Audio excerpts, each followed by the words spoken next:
Welcome to Board Game Detectives. My name is Serge, and today we'll take a closer look at This War of Mine. This game is extremely special, and I'm not even sure if you can call it a game, because most of other games have a lot of fun built into it. And in This War of Mine, there is no fun. There is desperation, suffering, illness, hunger, and often death. You'll be taking care of a group of 3 people that are living in a destroyed city during a war. And you have only one objective, which is for one of your characters to survive till the end of the game. But here's the problem. They are not trained in survival. They are regular people. Teachers, students, lawyers, warehouse workers, so they don't know how to do this. Also, the resources are extremely limited. There is no water, food, medicine, so your people will be hungry, become ill, and often they will die. New people will be joining your group, so it will be a dynamic situation, but all of them will be facing the same problem, the same struggles. And all this game turns into this very extreme survival. And there is nothing new in tight resource management or making sure that your characters survive. But in most of other games, this happens on a superficial level. It is mostly based in some abstract or fantasy theme. And yes, your characters die there, but it's not that big deal. You just forget and move on. In This War of Mine, it is very different. The game is based on real-life events.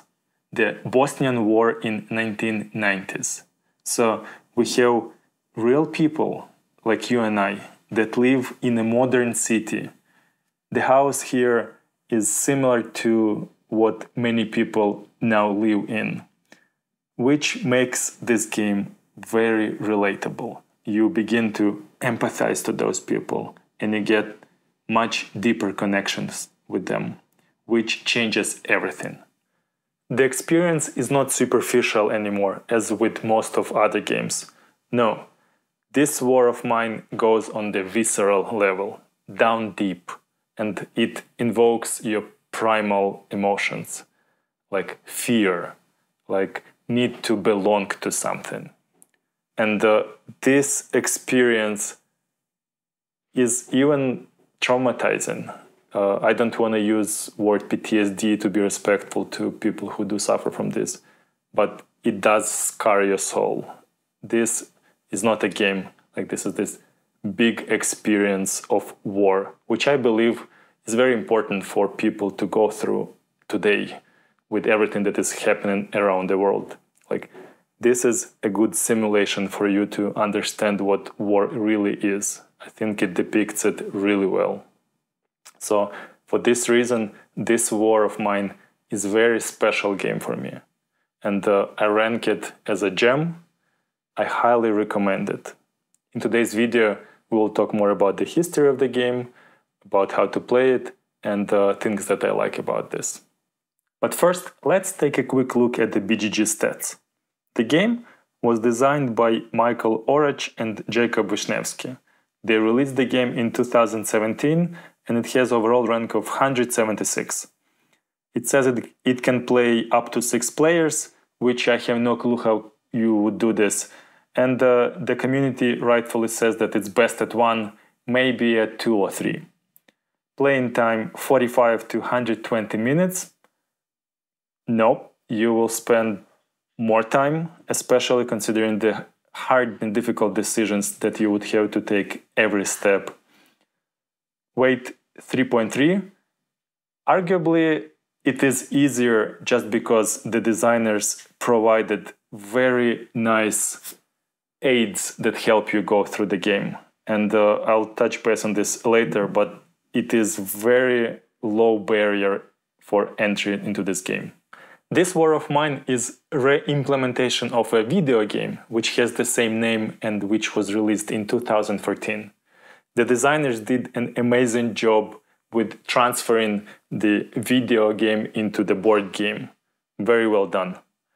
On YouTube, I found this playthrough for this video game. It is made by Metal Canyon and it has 78 videos, each of them is about 20 minutes long. I will leave the link in the description. I already watched through 26 videos and I find this experience very enjoyable. It is as if you're watching a TV show. Very nicely done, I highly recommend it. Check it out. So both video game and later board game are based on the real life events. The Bosnian War that happened in 1990s. Let's take a look at the map.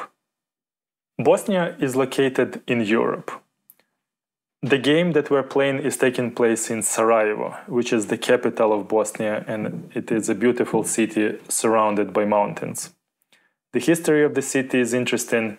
The name Sarajevo comes from Turkish word saray, which means palace.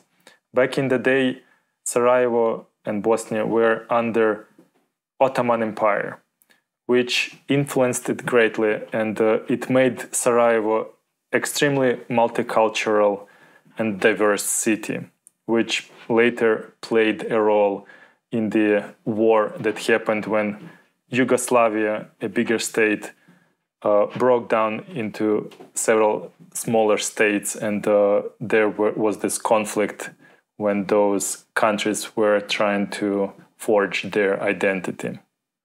During this war, Sarajevo became a holder of a very terrific record. 1,425 days. It was the longest siege of a capital city in the history of modern warfare. Almost 4 years, hundreds of thousands of civilians were suffering greatly.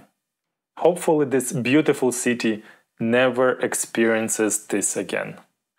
Now let's talk about the game, about the things that I like about it. Number one is that there is no rulebook in this game. I repeat, you don't have to read any rulebook before you start playing this war of mine. Instead, you will use this journal. On the first page, it has a one-time setup, and then you will just go through your day.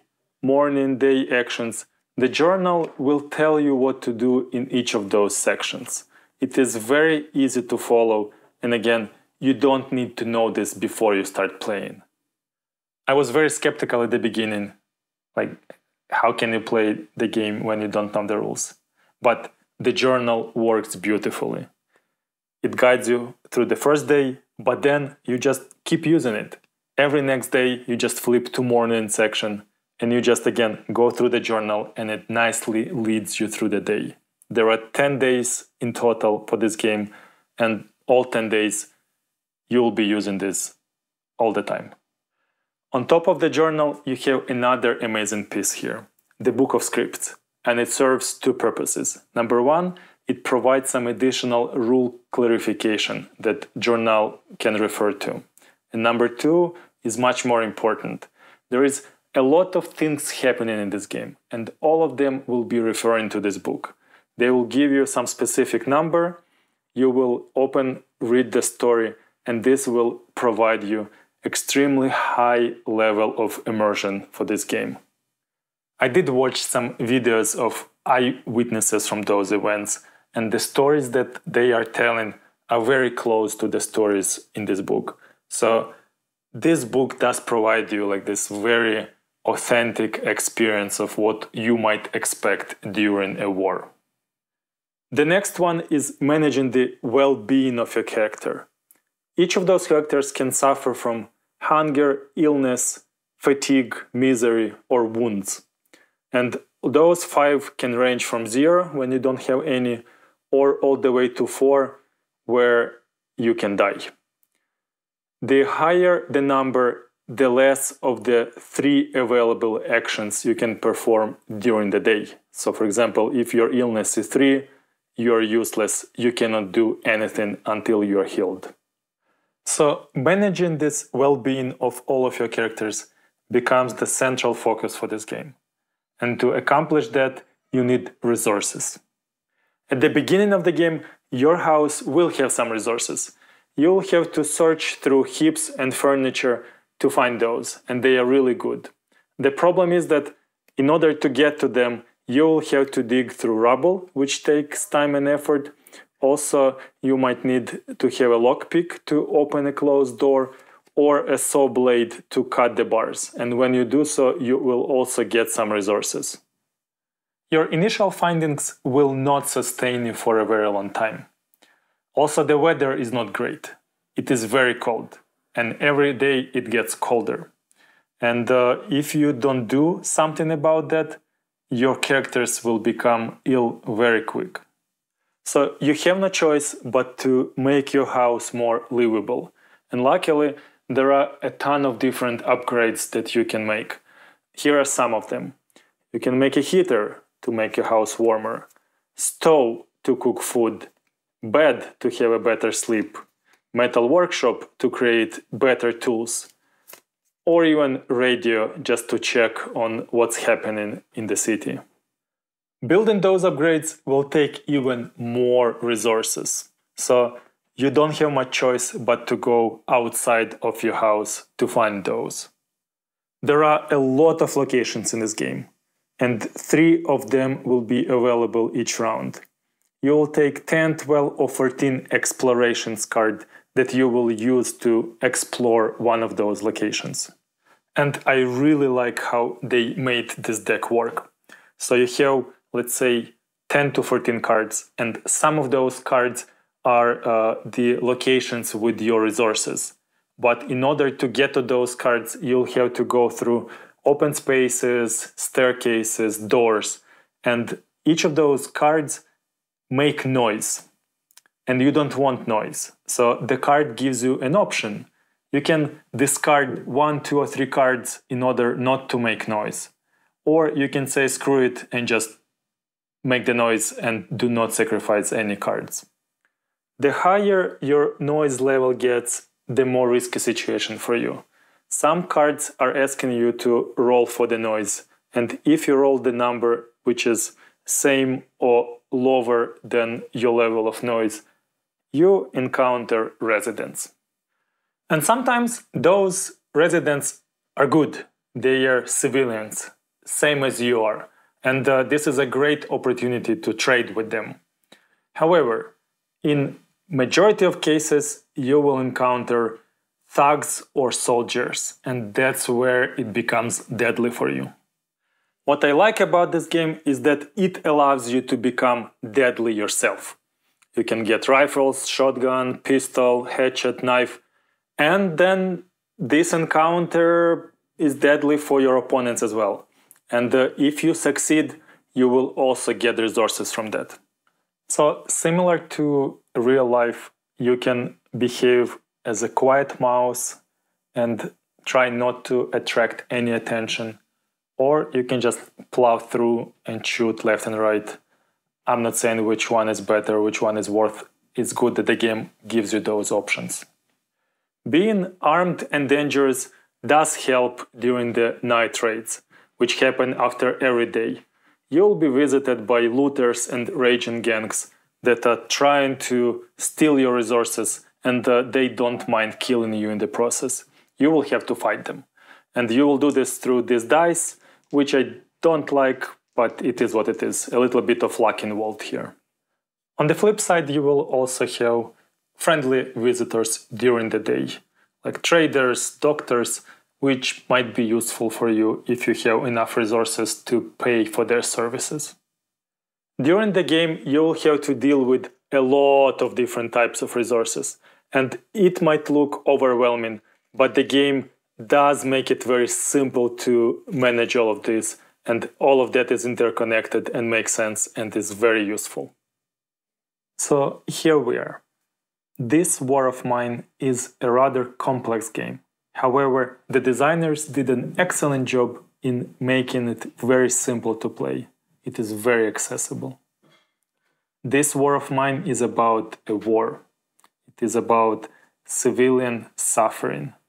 I think this topic is very important to explore for everyone. And this game does an amazing job in getting down into your soul and making you care about this. This game had the highest impact from any games that I have ever played. For this reason, I highly recommend this war of mine. If you are still watching, thank you so much. See you next time.